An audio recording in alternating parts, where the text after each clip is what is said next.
ಒಂದು ಮೊಟ್ಟೆಗೆ 500 ರೂಪಾಯಿವರೆಗೆ ಇದಕ್ಕೆ ಒಂದು ರೇಟ್ ಇದೆ. ಆದರೆ ಇದು ಕೇವಲ 8 ಮೊಟ್ಟೆಗಳನ್ನು ಮಾತ್ರ ಇಡುತ್ತೆ ಒಂದ್ಸಲ.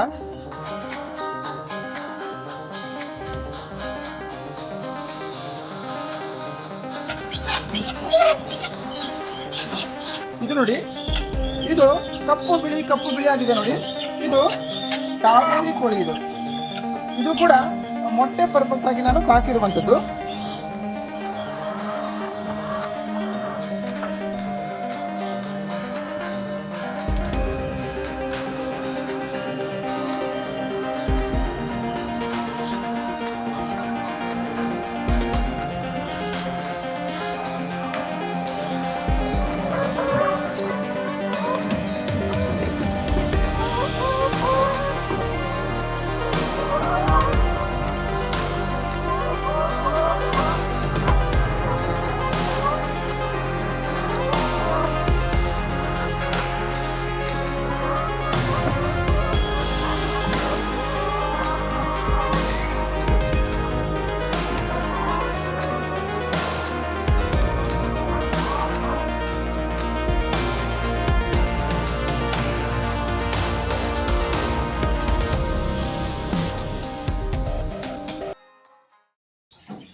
ವೀಕ್ಷಕರೇ, ಇವತ್ತು ನಾನು ನಿಮಗೆ ಬಿಸ್ನೆಸ್ಸನ್ನು ಮಾಡಲಿಕ್ಕೆ ಒಂದು ಉತ್ತಮವಾದಂಥ ಒಂದು ಟಾಪ್ ಆದಂಥ ಒಂದು ಐಡಿಯಾವನ್ನು ತೊಗೊಂಡು ಬಂದಿದ್ದೇನೆ. ವೀಕ್ಷಕರೇ, ಬಿಸ್ನೆಸ್ ಮಾಡಲಿಕ್ಕೆ ಒಂದು ಮನಸ್ಸು ಹಾಗೆ ಕೂಡ ಒಂದು ಛಲ ಒಂದಿದ್ರೆ ಸಾಕು, ಯಾವುದೇ ಬಿಸ್ನೆಸ್ಸನ್ನು ಮಾಡ್ಬೋದು.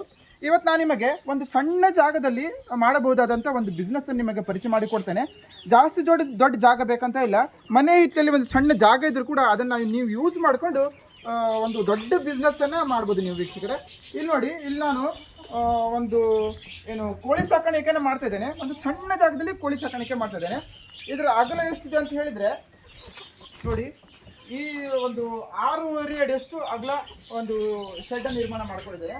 ಹಾಗೆ ಕೂಡ ಉದ್ದ ಎಷ್ಟಿದೆಪ್ಪ ಇಲ್ಲಿ ಅಂತ ಹೇಳಿದರೆ ಒಂದು 15 ಅಡಿಯಷ್ಟು ಉದ್ದ ಒಂದು ಫಾರ್ಮನ್ನು ರೆಡಿ ಮಾಡ್ಕೊಂಡಿದ್ದೇನೆ. ಇದರಲ್ಲಿ ನಾನು 2 ಪಾರ್ಟಿಷನ್ ಮಾಡ್ಕೊಂಡಿದ್ದೇನೆ. 2 ಪಾರ್ಟಿಷನ್ ಯಾಕಪ್ಪ ಅಂತ ಹೇಳಿದರೆ, ಬೇರೆ ಬೇರೆ ಜಾತಿಯ ಕೋಳಿಗಳನ್ನು ಇಲ್ಲಿ ನಾನು ಸಾಕಾಣಿಕೆ ಮಾಡ್ತಿದ್ದೇನೆ. ಕೆಲವು ಕೋಳಿಗಳಿಗೆ ಸ್ವಲ್ಪ ಸಪ್ರೇಟ್ ಇಡಬೇಕಾಗುತ್ತೆ. ಯಾಕಪ್ಪ ಅಂತ ಹೇಳಿದರೆ ಅವು ಕಿತ್ತಾಡಿಕೊಂಡು ಜಗಳ ಮಾಡ್ಕೊಳುತ್ತೆ. ಸೊ ಹಾಗಾಗಿ ಕೆಲವೊಂದು ಕೋಳಿಗಳನ್ನ ನಾನು ಸಪ್ರೇಟ್ ಇಟ್ಟಿದ್ದೇನೆ. ಇಲ್ಲಿ ಒಂದು 15 ಅಡಿಯಷ್ಟು ಉದ್ದದಲ್ಲಿ ನಾನು 2 ಪಾರ್ಟಿಷನ್ ಮಾಡ್ಕೊಂಡಿದ್ದೇನೆ. ಅದರಲ್ಲಿ ಒಂದು ಪಾರ್ಟಿಷನ್ 7.5 ಅಡಿಯಷ್ಟು ಒಂದು ಪಾರ್ಟಿಷನ್ ಇದೆ, ಮತ್ತೊಂದು 7.5 ಅಡಿಯಷ್ಟು ಇನ್ನೊಂದು ಪಾರ್ಟಿಷನ್ ಇದೆ. ಒಂದೊಂದು ಪಾರ್ಟಿಷನಲ್ಲಿ ಇಂತಹ ನಮ್ಮ ಕೋಳಿಗಳು 50 ಕೋಳಿಗಳು ಇಲ್ಲಿ ಹಿಡಿಯುತ್ತೆ ಒಂದು ಪಾರ್ಟಿಷನಲ್ಲಿ. ಇದು ನಮ್ಮದು ಮೊಟ್ಟೆ ಕೋಳಿಗಳು. ಇದರ ಹೆಸರು 380 ಅಂತ ಹೇಳಿ. ಇವಾಗ ನಾನು ಓಪನ್ ಮಾಡಿ ತೋರಿಸ್ತೇನೆ ಒಳಗಡೆ ಯಾವ ರೀತಿಯಾಗಿ ನಾನು ಇದಕ್ಕೆ ಸೆಟ್ಟಿಂಗ್ ಮಾಡಿದ್ದೇನೆ ಅಂತ ಹೇಳಿ. ನೋಡಿ, ಇಂಥ ಒಂದು ಸಣ್ಣ ಜಾಗವನ್ನು ನೀವು ಯುಟಿಲೈಸ್ ಮಾಡಿಕೊಂಡು ಉತ್ತಮವಾದಂಥ ಒಂದು ಆದಾಯವನ್ನು ನೀವು ಗಳಿಸ್ಕೋಬೋದು ಮನೆ ಹಿತ್ತಲಲ್ಲಿ.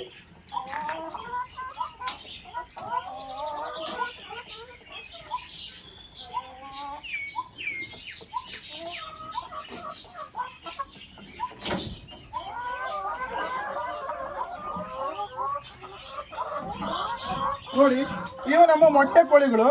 ಇದಕ್ಕೆ 380 ಅಂತಲೂ ಕೂಡ ಹೇಳ್ತಾರೆ. ನೋಡಿ, ಇದು ಮೊಟ್ಟೆ ಇಡ್ತಾನೆ ಇರುತ್ತೆ. ಇದರ ಒಂದು ವಿಶೇಷತೆ ಏನಪ್ಪ ಅಂತ ಹೇಳಿದರೆ, ಇದು ಮೊಟ್ಟೆಗಳನ್ನು ಕೊಡ್ತಾನೆ ಇರುತ್ತೆ, ಕಂಟಿನ್ಯೂಸ್ ಕೊಡ್ತಾನೆ ಇರುತ್ತೆ. 180 ಮೊಟ್ಟೆಗಳನ್ನು ಕೊಟ್ಟು ಸ್ವಲ್ಪ ಗ್ಯಾಪ್ ಮಾಡುತ್ತೆ, ಒಂದು 10-15 ದಿನಷ್ಟು ಗ್ಯಾಪ್ ಮಾಡಿ ಮತ್ತೆ 180 ಮೊಟ್ಟೆಗಳನ್ನ ಇದು ಕೊಡ್ತಾ ಇರುತ್ತೆ. ಸೊ ಹಾಗಾಗಿ ಈ ಒಂದು ಕೋಳಿಗಳಿಗೆ ನಾವು ಸಪ್ರೇಟ್ ಇಟ್ಟಿದ್ದೇವೆ. ಯಾಕಪ್ಪ ಅಂತ ಹೇಳಿದ್ರೆ ಇದು ಬೇರೆ ಕೋಳಿಗಳಿಗೆ ಕಚ್ಚಿ ತಿಂತವೆ. ಸೊ ಹಾಗಾಗಿ ಇದಕ್ಕೆ ನಾವು ಸಪ್ರೇಟ್ ಇಟ್ಟಿದ್ದೇವೆ. ಇದಕ್ಕೆ ಫೀಡರನ್ನು ಈ ರೀತಿಯಾಗಿ ಮಾಡಿದ್ದೇವೆ. ಯಾವ ರೀತಿ ಫೀಡನ್ನು ಮಾಡಿದ್ದೇವೆ ಅಂತ ಹೇಳಿದರೆ, ಮಳೆ ನೀರು ಬೀಳಲಿಕ್ಕೆ ಒಗ್ದಿ ಇರುತ್ತಲ್ಲ, ಆ ಒಗ್ದಿಯ ಪೈಪನ್ನು ನಾವು ಕಟ್ ಮಾಡಿ ಈ ರೀತಿಯಾಗಿ ಫೀಡರ್ ಆಗಿ ನಾವು ಮಾಡಿದ್ದೇವೆ. ಇದಕ್ಕೆ ಫೀಡನ್ನು ನಾವೇನು ಹಾಕ್ತಿದ್ದೇವೆ ಅಂತ ಹೇಳಿದರೆ, ನಾವು ಅಂಗಡಿಯಲ್ಲಿ ಸಿಗುವಂಥ ಫೀಡನ್ನು ಹಾಕೋದಿಲ್ಲ. ಇದಕ್ಕೆ ನಾವೇ ಮನೆಯಲ್ಲಿ ಫೀಡನ್ನು ತಯಾರಿಸಿ ಇದಕ್ಕೆ ಹಾಕ್ತೇವೆ.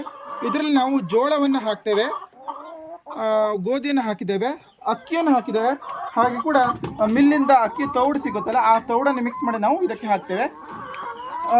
ಇದನ್ನು ಹಾಕುವಾಗ ಏನಾಗುತ್ತೆ ಅಂತ ಹೇಳಿದರೆ, ಇದನ್ನು ನಾವು ಕಂಟಿನ್ಯೂಸ್ಲಿ ಹಾಕ್ತಾ ಇದ್ದರೆ ಮೊಟ್ಟೆಗಳ ಸೈಜ್ ತುಂಬ ದೊಡ್ಡದಾಗಿರುತ್ತೆ. ಒಂದಿನ ಕೂಡ ನಾವು ಈ ಫುಡ್ಡನ್ನು ಕೊಡದೆ ಅಂಗಡಿಯ ಫುಡ್ಡನ್ನು ಹಾಕಿದರೆ ಮೊಟ್ಟೆ ಸೈಜು ಸಣ್ಣದಾಗುತ್ತೆ. ಸೊ ಹಾಗಾಗಿ ಈ ಫುಡ್ಡನ್ನು ನೀವು ಯೂಸ್ ಮಾಡ್ಕೊಳ್ಳಿ. ಹಾಗೆ ಕೂಡ ಇದಕ್ಕೆ ಒಂದು ಡ್ರಿಂಕರನ್ನು ಇಟ್ಟಿದ್ದೇವೆ ಇಲ್ಲಿ ನಾವು. ನೋಡಿ ಇದರ ಒಂದು ಹೈಟ್ ಎಷ್ಟಪ್ಪ ಅಂತ ಹೇಳಿದರೆ, ಇಲ್ಲಿ ನೋಡಿ, ಇಲ್ಲಿ ತೋರಿಸಿ, ಇಲ್ಲಿಂದ ಹಿಡಿದು ಇಲ್ಲಿ ಮೇಲ್ಗಡೆವರೆಗೆ ಹೈಟ್ ಎಷ್ಟಿದೆ ಅಂತ ಹೇಳಿದರೆ ಇದು 3.5 ಅಡಿಯಷ್ಟು ಹೈಟನ್ನು ನಾನು ಇಲ್ಲಿ ಮಾಡಿದ್ದೇನೆ. ತುಂಬ ಸ್ವಲ್ಪ ಓಪನ್ ಆಗಿರಬೇಕು. ಯಾಕಪ್ಪ ಅಂತ ಹೇಳಿದರೆ ಕೋಳಿಗಳಿಗೆ ಗಾಳಿ ಕೂಡ ಆಡುತ್ತೆ. ಅದು ಕೂಡ ಇಲ್ಲಿ ಮೇಲೆ ನಾನು ತಗಡನ್ನು ಹಾಕಿದ್ದೇನೆ. ಮೇಲ್ಗಡೆ ತೋರಿಸಿ, ಮೇಲ್ಗಡೆ ಇಲ್ಲಿ ತಗಡನ್ನು ಹಾಕಿದ್ದೇನೆ. ಆ ತಗಡಿನ ಬಿಸಿ ಕೂಡ ತಾಗಬಾರ್ದು ಅಂತ ಹೇಳಿ ಫುಲ್ ಗ್ಯಾಪನ್ನು ನಾನು ಇಲ್ಲಿ ಇಟ್ಟಿದ್ದೇನೆ. ತುಂಬ ಚೆನ್ನಾಗಿ ಗಾಳಿ ಕೂಡ ಆಡುತ್ತೆ ಕೋಳಿಗಳಿಗೆ. ನೋಡಿ ಈ ಒಂದಿಷ್ಟು ಪಾರ್ಟಿಷನ್ ಇಲ್ಲಿಂದ ಹಿಡಿದು ಇಲ್ಲಿವರೆಗೆ ಎಷ್ಟು 6.5 ಅಡಿ ಇದೆ. ಇಲ್ಲಿಂದ ಈ ಪಾರ್ಟಿಷನ್ವರೆಗೆ ಇಲ್ಲಿ ತೋರಿಸಿ, ಈ ಪಾರ್ಟಿಷನ್ವರೆಗೆ 7.5 ಅಡಿ ಇದೆ. ಇದರಲ್ಲಿ 50 ಕೋಳಿಗಳು ಹಿಡಿತವೆ. ಒಂದು ಉತ್ತಮವಾಗಿ ಒಂದು ಮಲ್ಟಿಪರ್ಪಸ್ ಅಲ್ಲಿ ನಾನು ಈ ಶೆಡ್ ನಿರ್ಮಾಣ ಮಾಡಿದ್ದೇನೆ. ಹಾಗೆ ಕೂಡ ಕೋಳಿಗಳಿಗೆ ಕೂರ್ಲಿಕ್ಕೆ ಇಲ್ಲಿ ನಾನು ಮೇಲ್ಗಡೆ ಈ ರೀತಿಯಾಗಿ ಸರಡನ್ನು ಈಗ ಅಡ್ಡಡ್ಡವಾಗಿ ಹಾಕಿದ್ದೇನೆ. ನೋಡಿ ಇಲ್ಲಿ ನಾನು ಕೊಕ್ಕೆಗಳನ್ನು ಹಾಕಿದ್ದೇನೆ. ಯಾಕಪ್ಪ ಅಂತ ಹೇಳಿದ್ರೆ ಇದಕ್ಕೆ ಏನು ಡ್ರಿಂಕರ್ ಅಥವಾ ಫೀಡರ್ಗಳನ್ನು ಇದಕ್ಕೆ ನೇತು ಹಾಕಲಿಕ್ಕೆ ಇಲ್ಲಿ ಕೊಕ್ಕೆಗಳನ್ನು ಹಾಕಿ ನಾನು ಇಟ್ಟಿದ್ದೇನೆ ಎಮರ್ಜೆನ್ಸಿಗೆ.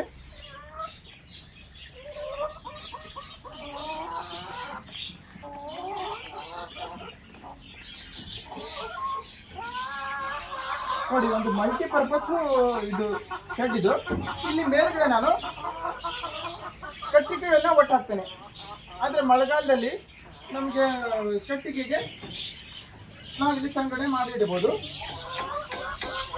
ಆ ಕೂಡ ಕಟ್ಟಿಗೆಯಲ್ಲಿ ಏನೇ ಒಂದು ಹುಳು ಹುಪ್ಪಟೆ ಮತ್ತು ಒರ್ಲಿ ಏನಾದರೂ ಆದರೆ ಕೋಳಿಗಳಿಗೆ ಅದು ತಿನ್ನಲಿಕ್ಕೆ ಸಿಗುತ್ತೆ. ಉತ್ತಮ ಫುಡ್ ಕೋಳಿಗಳಿಗೆ ಒರ್ಲಿ ಮತ್ತು ಹುಳು ಹುಪ್ಪಟೆಗಳು. ಹಾಗೆ ಈ ಒಂದು ಸೆಕ್ಷನಲ್ಲಿ ನಾನು ಮತ್ತೆ ಬೇರೆ ರೀತಿಯ ಕೋಳಿಗಳನ್ನು ಇಟ್ಟಿದ್ದೇನೆ. ಇದು ಕೂಡ ಇಲ್ಲಿಂದ ಇಲ್ಲಿವರೆಗೆ 7.5 ಅಡಿ ಇದೆ. ಇದರಲ್ಲಿ ಕೂಡ 50 ಕೋಳಿಗಳಷ್ಟು ಹಿಡಿಯುವಷ್ಟು ಒಂದು ಕೆಪಾಸಿಟಿ ಇದೆ ಇದರಲ್ಲಿ.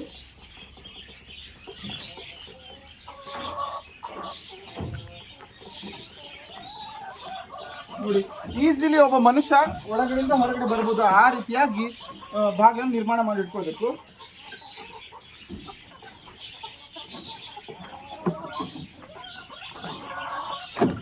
ಇದರಲ್ಲೂ ಕೂಡ ನಾನಾ ರೀತಿಯ ಕೋಳಿಗಳನ್ನು ನಾನು ಇಲ್ಲಿ ಸಾಕಿದ್ದೇನೆ.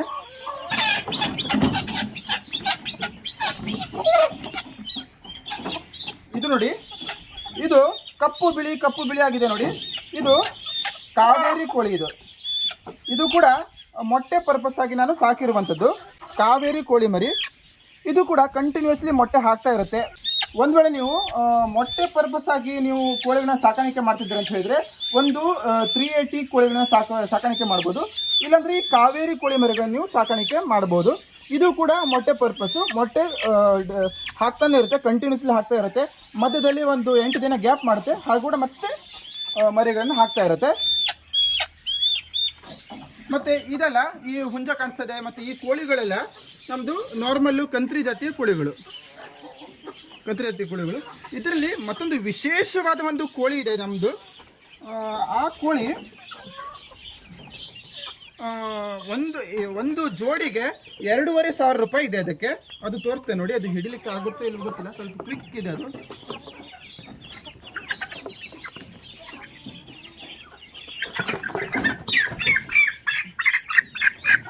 ಇದು ನೋಡಿ, ಇದರ ವಿಶೇಷತೆ ಏನಪ್ಪಾ ಅಂತ ಹೇಳಿದ್ರೆ ಇದರ ಒಂದು ಜೋಡಿ, ಅದು ಕೂಡ ಮೆಚೋರ್ಡ್ ಅಲ್ಲ, ಚಿಕ್ಕ ಮರಿಗಳಿಗೆ ಒಂದು ಜೋಡಿ ಮರಿಗಳಿಗೆ 2,500 ರೂಪಾಯಿ. ಇದು ಮಾರ್ಕೆಟಲ್ಲಿ ತುಂಬ ಬೆಲೆ ಇದೆ, ತುಂಬ ಬೇಡಿಕೆ ಇರುವಂಥ ಒಂದು ಮರಿ. ಇದು ಫೈಟರ್ ಕೋಳಿ ಮರಿ. ಇದು ಒರಿಜಿನಲ್ ಬ್ರೀಡ್, ಇದು ಒರಿಜಿನಲ್ ಜಾತಿದು. ಇದರಲ್ಲಿ ನಾವು ನಮ್ಮದು ಒಂದು ಕೋಳಿ, ಒಂದು ಹೆಂಟೆ ಮತ್ತು ಒಂದು ಹುಂಜವನ್ನು ಸಾಕಿದ್ದೇವೆ. ಇದಕ್ಕೂ ಕೂಡ ನೀವು ಸಪ್ರೇಟಾಗಿ ಸಾಕಬೇಕು. ಯಾಕಪ್ಪ ಅಂತ ಹೇಳಿದರೆ ಇದರ ಒರಿಜಿನಲ್ ಬ್ರೀಡಿಗೆ ತುಂಬ ಬೆಲೆ ಇದೆ. ಹಾಗೂ ಕೂಡ ಇದರ ಒಂದು ಒರಿಜಿನಲ್ ಬ್ರೀಡಿನ ಒಂದು ಕೋಳಿ ಒಂದು ಮೊಟ್ಟೆಗೆ 500 ರೂಪಾಯಿವರೆಗೆ ಇದಕ್ಕೆ ಒಂದು ರೇಟ್ ಇದೆ. ಆದರೆ ಇದು ಕೇವಲ 8 ಮೊಟ್ಟೆಗಳನ್ನು ಮಾತ್ರ ಇಡುತ್ತೆ ಒಂದು ಸಲ, ಕೇವಲ 8 ಮೊಟ್ಟೆಗಳನ್ನು ಇಡುತ್ತೆ. ಹಾಗೆ ಒಂದು ಹುಂಜಕ್ಕೆ 7,000ವರೆಗೆ ರೇಟ್ ಇದೆ ಇದಕ್ಕೆ. ಹಾಗಾಗಿ ನೀವು ಇದನ್ನು ಎಲ್ಲ ಕೋಳಿಗಳ ಜೊತೆಗೆ ಸಾಕಬಾರ್ದು, ಸಪ್ರೇಟಾಗಿ ಇಟ್ಟು ಒರಿಜಿನಲ್ ಬ್ರೀಡನ್ನು ಮಾಡಿಕೊಂಡು ಇದರಲ್ಲಿ ನೀವು ಏನು ಲಾಭವನ್ನು ಪಡ್ಕೊಳ್ಬೋದು. ಹಾಗೆ ಇಲ್ಲಿ ನಮ್ಮದು ಕ್ವೇಲ್ ಬರ್ಡ್ಸ್ ಇದಾವೆ ನೋಡಿ. ಇಲ್ಲಿ ಚಿಕ್ಕ ಚಿಕ್ಕ ಕ್ವೇಲ್ ಬರ್ಡ್ಸ್ ಇದು ನೋಡಿ. ಇದಕ್ಕೆ ಹಿಂದಿಯಲ್ಲಿ ತೀತರ್ ಅಂತ ಹೇಳ್ತಾರೆ. ಅದರ ಒಂದು ಇದು ಬರ್ಡ್ಸ್ ಇವು. ಇದಕ್ಕೂ ಕೂಡ ತುಂಬ ಬೆಲೆ ಇದೆ. ಒಂದು ಮರಿಗೆ 80 ರೂಪಾಯಿ ರೇಟ್ ಇದೆ ಇದಕ್ಕೆ. ಇವಾಗ ಫುಲ್ ಇದ್ದು, ಆದರೆ ಇವಾಗ ಸ್ವಲ್ಪ ಖಾಲಿ ಆಗಿದೆ. ಇದು ನಾವು ಮಾರಾಟ ಮಾಡಿದ್ದೇವೆ. ಇನ್ನು ಸ್ವಲ್ಪ ದಿನದಲ್ಲಿ ಇವು ಮೊಟ್ಟೆ ಹಾಕುತ್ತೆ. ಮೊಟ್ಟೆ ಹಾಕಿದ ನಂತರ ಮತ್ತೆ ನಾವು ಇನ್ಕ್ಯುಬೇಟ್ರಲ್ಲಿ ಹಾಕಿ ಅದರ ಮರಿಗಳನ್ನು ತೆಗೆಸಿ ಮತ್ತೆ ಮಾರಾಟ ಮಾಡ್ತೇವೆ. ಇದರಲ್ಲಿ ವೈಟ್ ಕೂಡ ಇರುತ್ತೆ, ಮತ್ತು ಸ್ವಲ್ಪ ಕಂದು ಕೂಡ ಇರುತ್ತೆ. ಅದೆಲ್ಲ ಮಾರಾಟ ಆಗಿದ್ದೇವೆ. ಇದು ಕೂಡ ನನಗೆ ಕೂರಲಿಕ್ಕೆ ಈ ರೀತಿಯಾದಂಥ ಒಂದು ಸ್ಟ್ಯಾಂಡನ್ನು ಮಾಡಿದ್ದೇನೆ. ಮತ್ತು ಫುಡ್ ಕೂಡ ಇದಕ್ಕೆ ಸೇಮ್ ಫುಡ್ಡನ್ನು ನಾನು ಹಾಕ್ತೇನೆ. ಆ ಕೋಳಿಗಳಿಗೆ ತೋರಿಸಿದ್ನಲ್ಲ ಅದೇ ರೀತಿ ಫುಡ್ಗಳನ್ನು ಇದಕ್ಕೆ ನಾನು ಹಾಕ್ತೇನೆ. ನೋಡಿ, ಇಲ್ಲಿ ನಾನು ಇದಕ್ಕೆ ಫೀಡರ್ ಹೇಗೆ ಮಾಡಿದೆ ಅಂತ ನೋಡಿ. ಒಂದು ಎರಡು ಇಂಚಿನ ಒಂದು ಪೈಪ್ ಇತ್ತು ನನ್ನ ಬಳಿಯಲ್ಲಿ. ಆ ಪೈಪನ್ನು ಈ ರೀತಿಯಾಗಿ ಕಟ್ ಮಾಡಿ ಇದರಲ್ಲಿ ನಾನು ಅದೇ ಫುಡ್ಡನ್ನು ಹಾಕಿದ್ದೇನೆ ನೋಡಿ. ಹಾಗಾದರೆ ನೋಡಿದ್ರಲ್ಲ ವೀಕ್ಷಕರೇ, ಒಂದು ಸಣ್ಣ ಜಾಗದಲ್ಲಿ ನಾವು ಯಾವ ರೀತಿಯಾಗಿ ಉತ್ತಮವಾಗಿ ಕೋಳಿ ಸಾಕಾಣಿಕೆಯನ್ನು ಮಾಡಬಹುದು ಅಂತ ಇವತ್ತಿನ ಸಂಚಿಕೆಯಲ್ಲಿ ನೀವು ನೋಡಿದ್ದೀರಾ. ಹಾಗಾದರೆ ವೀಕ್ಷಕರೇ, ನಿಮ್ಮ ಮನೆ ಹಿತ್ತಲೂ ಕೂಡ ಒಂದು ಸಣ್ಣ ಜಾಗ ಇದ್ದರೆ ಅದನ್ನು ನೀವು ಹಾಗೆ ಬಿಡೋದಕ್ಕಿಂತ ಕೋಳಿ ಸಾಕಾಣಿಕೆ ಇಂಥ ಒಂದು ಬೇರೆ ಬೇರೆ ರೀತಿಯ ಒಂದು ಬಿಸ್ನೆಸ್ ಅನ್ನು ಮಾಡಿ ನೀವು ಆದಾಯನ ಗಳಿಸ್ಕೊಳ್ಬೋದು ವೀಕ್ಷಕರೇ. ಹಾಗಾದರೆ ವೀಕ್ಷಕರೇ, ಇವತ್ತಿನ ಸಂಚಿಕೆ ನಿಮಗೆ ಹೇಗೆ ಅನಿಸ್ತು ನಮಗೆ ಕಮೆಂಟ್ ಮೂಲಕ ತಿಳಿಸಿ. ಇನ್ನು ಮುಂದಿನ ಸಂಚಿಕೆಯಲ್ಲಿ ಮತ್ತೊಂದು ಫಸ್ಟ್ ಕ್ಲಾಸ್ ಬಿಸ್ನೆಸ್ ಐಡಿಯಾ ಜೊತೆಗೆ ಮತ್ತೆ ಭೇಟಿ ಆಗ್ತೀನಿ ವೀಕ್ಷಕರೇ. ಅಲ್ಲಿವರೆಗೆ ನಗ್ತಾರಿ, ಖುಷಿಯಾಗಿರಿ. ಟೇಕ್ ಕೇರ್, ಬಾಯ್.